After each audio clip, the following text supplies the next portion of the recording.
औज़ुबिल्लाहि बिस्मिल्लाहिर्रहमानिर्रहीम। आज हम इस वीडियो में सॉल्व करने जा रहे हैं असाइनमेंट नंबर 2 ऑफ मैथ 404 का। उसका क्वेश्चन नंबर 1 है। दो क्वेश्चन है उसके 10-10 मार्क्स के। उसका पहला क्वेश्चन ये है, ये बहुत ईजी क्वेश्चन है, सिर्फ आपने अंडरस्टैंड करना है कि स्टेटमेंट से हमें कह क्या रहा है और हमने फाइंड आउट क्या करना है। तो ये सिंपल हार्मोनिक मोशन के रिलेटेड जो है वो ये क्वेश्चन है पहले वाला। इस इस असाइनमेंट को देखने के बाद मुझे उम्मीद है कि आप सिंपल हार्मोनिक के रिलेटेड जो भी क्वेश्चन आएगा आप उसको ईजिली सॉल्व कर लेंगे। और सेकंड क्वेश्चन जो है इसका वो फोर्स के ट्रांजिटिव एंड रेडियल कंपोनेंट के पे है, और उसको भी अगर आप वीडियो को आखिर तक देखेंगे तो आपके ये दोनों कंसेप्ट इंशाल्लाह असाइनमेंट के साथ साथ आपके कंसेप्ट भी क्लियर होंगे। अभी हम स्टेटमेंट को रीड करते हैं कि पहले क्वेश्चन में वो क्या कहता है कि a particle P is moving in a straight line. Straight line जो है वो मूव करता है, ठीक है, स्ट्रेट लाइन में। सिंपल हार्मोनिक मोशन क्या होती है कि ये अगर हमारे पास एक स्ट्रेट लाइन है, ठीक है, तो ये पार्टिकुलर अगर आप पी हम कर लेते हैं, ठीक है, ये पार्टिकुलर पी है तो इसका एक ये हमारे पास होता है, ए एंड कर लेते हैं और इसको हम बी एंड कर लेते हैं। तो सिंपल हार्मोनिक ये मोशन ये होता है इन बी ए और बी के दरमियान, बिल्कुल अगर हम इस पॉइंट को ओ पॉइंट कह लें जो कि इसने ओ पॉइंट कहा हुआ है, तो ये पार्टिकुलर क्या होगा, ये ए से बी, बी से ए, ओ से होता हुआ अपनी मोशंस को रिपीट करता रहेगा। इसको हम सिंपल हार्मोनिक मोशन कहते हैं, ठीक है। तो अभी हम देखते हैं उसने हमें दिया क्या हुआ है और फाइंड आउट क्या करना है। वो कह रहा है कि द पार्टिकल कंप्लीट 8 ऑसिलेशंस पर सेकंड, ठीक है। अभी वो कह रहा है कि ये जो पार्टिकल है ए से बी और बी से ए, ये जो ऑसिलेशन उसकी एक है, ये 8 ऑसिलेशंस एक सेकंड पे करता है, ठीक है। तो हमारे पास अगर आप देखें तो ऑसिलेशन, आपको किसी फ्रिक्वेंसी की जो है वो एक डेफिनेशन याद आ रही होगी कि फ्रिक्वेंसी वो चीज़ होती है जब कोई भी चीज़ एक सेकंड में कितने सर्कल जो है वो करती है। तो यहाँ पर फ्रिक्वेंसी हमारे पास यहाँ से क्या आ जाएगी, गिवन डाटा में हमारे पास फ्रिक्वेंसी आ जाएगी। देखिए हम सोल्यूशन करते हैं इसका और उसमें गिवन डाटा आपने लिखना है। तो गिवन डाटा जो होगा उसमें हमें ये फ्रीक्वेंसी दे रहा है, एफ से हम इसको डिनोट करते हैं, वो हमारे पास 8 है, ठीक है जी। 8 ऑसिलेशन पर सेकंड्स हैं। उसके बाद सेकंड हमें क्या कह रहा है, and pass through the centre of oscillation हो, यानी कि ये ओ से जब पास करता है तो इसकी इस पे स्पीड क्या होगी, 10 मीटर पर सेकंड। अच्छा, अभी ऑसिलेशन में एक और कंसेप्ट है कि सेंटर पे जब भी पार्टिकुलर की जो वेलोसिटी होगी वो मैक्सिमम होगी, ठीक है। तो जैसे ही ये पार्टिकुलर सेंटर से ओ की तरफ जाएगा तो वेलोसिटी कम होती जाएगी और एक्सेलरेशन ज़्यादा होता जाएगा। इसी तरह इस तरफ को भी जाएगा तो पार्टिकुलर के जो वेलोसिटी है वो कम होती जाएगी और एक्सेलरेशन ज़्यादा हो जाएगा। और सेकंड उसने हमें क्या दिया, ये जी वेलोसिटी दी है, मैक्सिमम वेलोसिटी भी आप इसको कह सकते हैं, सिंपली फ़िलहाल आप इसको वेलोसिटी कह लें, वो जी 10 मीटर पर सेकंड के, ठीक है जी। अभी क्या calculate the amplitude of the motion, वो कह रहा है कि अभी एम्पलीट्यूड फाइंड आउट करें। एम्पलीट्यूड क्या चीज़ है, एम्पलीट्यूड हमारा है जी यहाँ से लेकर ए से लेकर बी तक का जो डिस्टेंस है इसको हम एम्पलीट्यूड कहेंगे। यहाँ से यहाँ तक का जो डिस्टेंस है, यानी कि वैसे हम कहें तो एक क्रस्ट से दूसरी क्रस्ट तक का डिस्टेंस हमारे पास होता था, जब हम वेव को करते तो वो हमारे पास एम्पलीट्यूड होता था। तो इसको हम ए से ज़ाहिर करते हैं, तो ये हमारे पास एम्पलीट्यूड, ये हमने फाइंड आउट करना है। तो अभी हमारे पास फार्मूला है जी मैक्सिमम वेलोसिटी का। अभी हम सोल्यूशन की तरफ चलते हैं, सोल्यूशन, ठीक है। ये मैंने डायग्राम सिर्फ वो आपको समझाने के लिए किया, आप बेशक असाइनमेंट में ना बनाइएगा, आप सिर्फ कैलकुलेशन को देखें और इसको समझें कि मैं इसमें करना क्या जा रहा हूँ।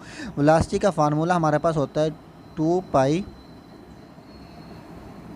ए एफ के, और इस फार्मूले में ए जो है ये एक्सेलरेशन को डिनोट नहीं कर रहा, बल्कि ए जो है वो एम्पलीट्यूड को आप उधर मेंशन कर दीजिएगा। यहाँ पर जो ए है वो ये हमारे पास एम्पलीट्यूड है जी, ठीक है। अभी हम इस फार्मूले से एम्पलीट्यूड ईजिली निकाल लेंगे। वो क्या होगा जी, v is equal two divided by 2 pi F के। अभी हम सिंपली इसमें वैल्यूज़ पुट करेंगे। v हमारे पास 10 है जी, 2 पाई, और फ्रीक्वेंसी हमारे पास 8 है।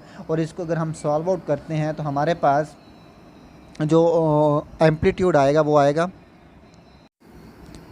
इस को सॉल्व आउट करने के बाद हमारे पास एम्पलीट्यूड की जो वैल्यू है वो आ गई 0.199 मीटर के, ठीक है। और यहाँ पर पाई आपने पुट जो करनी है वो है जी, हमारे पास पाई की जो वैल्यू होती है वो 3.14 होती है। तो ये हमारे पास एम्पलीट्यूड यहाँ पर आ जाएगा 0.199 मीटर के। ये था पहला क्वेश्चन, ठीक है, इस असाइनमेंट का। अभी हम सेकंड क्वेश्चन की तरफ चलते हैं। ये क्वेश्चन जो है ये इसमें सिंपल, इसको हम सोल्यूशन की तरफ चलते हैं। तो हम इसके गिवन डाटा देखते हैं। हमें इस क्वेश्चन में इसने गिवन डाटा क्या दिया हुआ है। सबसे पहले कह रहा है कि आप पार्टिकल ऑफ मास है, मास दे दिया उसने हमारे पास 5 kg के। उसके बाद under the force F in x y plane such that at any time t the polar coordinates, जो इस मोशन जो कर रहा है पार्टिकुलर, उसके जो एक्स वाई प्लेन में पोलर कोऑर्डिनेट है, यानी कि polar coordinate r and theta जो है वो है हमारे पास 3t एंड 2t का स्क्वायर। इसका मतलब ये है कि हमारे पास जो r है वो है जी 3t के, और थीटा जो है वो हमारे पास 2t का स्क्वायर है। ये हमें गिवन है। और फाइंड आउट हमने क्या करना है जी, radial and transitive component of force. ठीक है, अभी हमारे पास फोर्स का सिंपली फार्मूला क्या होता है। फोर्स हमारे पास होती है जी m is equal to a के।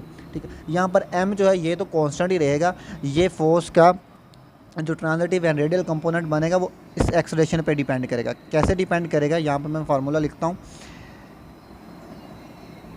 अगर हम f रेडियल लेंगे तो हमारे पास m एक्सेलरेशन भी रेडियल में आएगा। इसी तरह अगर हम फोर्स ट्रांजिटिव जो होती है उसको हम f थीटे से शो करते हैं, और उसका हमारे पास m एज इट इज़ आ जाएगा, और एक्सेलरेशन होगा वो भी हम ट्रांजिटिव लेंगे। अभी हमारे पास एक्सेलरेशन ट्रांजिटिव जो है उसका फार्मूला है m। ठीक है, और जो a है हमारे पास रेडियल का, वो फार्मूला है हमारे पास r का 2 time derivative with respect to t minus r theta का first derivative with respect to t का स्क्वायर। ये मैं आपको आगे निकाल के बताता हूँ। ये शॉर्टकट फॉर्म है फार्मूले के लिखने की। इसी तरह हमारे पास जो f थीटा है वो आ जाएगा m, a जो है हमारे पास वो आ जाएगा 2r dot theta dot minus r theta dot के। अभी ये हमारे पास रेडियल एंड ट्रांजिटिव कंपोनेंट्स के, ये r वाला हमारे पास रेडियल है, और ये जो थीटे वाला ये हमारे पास ट्रांजिटिव कंपोनेंट है। अभी हम फाइंड आउट करते हैं, m तो हमें दिया, हमें फाइंड आउट करना है r का 2 टाइम डेरिवेटिव, थीटे का फर्स्ट टाइम डेरिवेटिव। हम इसको बार बार ही करते हैं, फाइंड आउट करते हैं। तो r हमारे पास सिंपली क्या था, जो कि 3t था। ठीक है, इसका अगर मैं फर्स्ट डेरिवेटिव लेता हूँ तो वो होगा जी dr ओवर dt के, जो कि हमारे पास 3 आ जाएगा। ठीक है, इसी तरह डबल डॉट लूँगा, जो सेकंड डेरिवेटिव होगा ये हमारे पास आ जाएगा। दोबारा इसका 3 का डेरिवेटिव लूँगा तो ये 0 आ जाएगा। इसी तरह थीटा जो हमें दिया हुआ था वो था जी हमारे पास 2t का स्क्वायर। इसका अगर मैं फर्स्ट डेरिवेटिव लेता हूँ तो ये हमारा विद रिस्पेक्ट टू यानी कि D theta over D T लेता हूँ तो ये हमारे पास आ जाएगा 4t के, और सेकंड डेरिवेटिव लेता हूँ इसका विद रिस्पेक्ट टू t तो ये मेरे पास 4 आ जाएगा। अभी ये वैल्यू सिंपली मैं इन फार्मूले में पुट करूँगा तो हमारे पास जो f रेडियल था वो इज इक्वल टू था m r का 2 time derivative minus r theta का फर्स्ट डेरिवेटिव का स्क्वायर। ठीक है, और हमारे पास जो ट्रांजिटिव कंपोनेंट था वो था हमारे पास m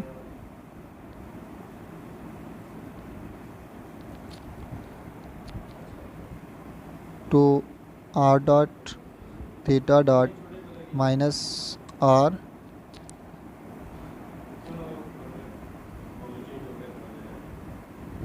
ये मेरे पास फार्मूला है। अभी सिंपली मैं इसमें वैल्यूज पुट करूँगा।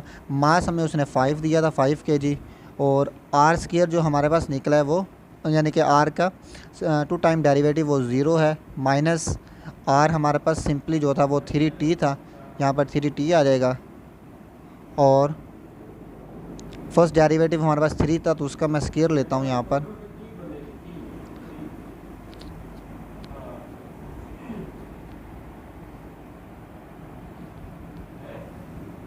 थीटा का फर्स्ट डेरिवेटिव हमारे पास 4t है और इसका स्केयर भी है।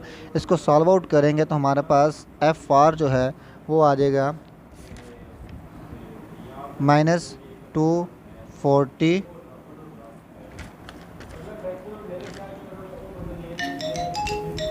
टी का क्यूब। ठीक है, ये हमारे पास इसका रेडियल कंपोनेंट आ जाएगा। इस तरह मैं ट्रांजिटिव कंपोनेंट फाइंड आउट करूँगा वैल्यूज़ को पुट करके। तो ये मेरे पास आ जाएगा m5 था, तो r जो है मेरे पास का फर्स्ट डेरिवेटिव जो है वो मेरे पास 3 है,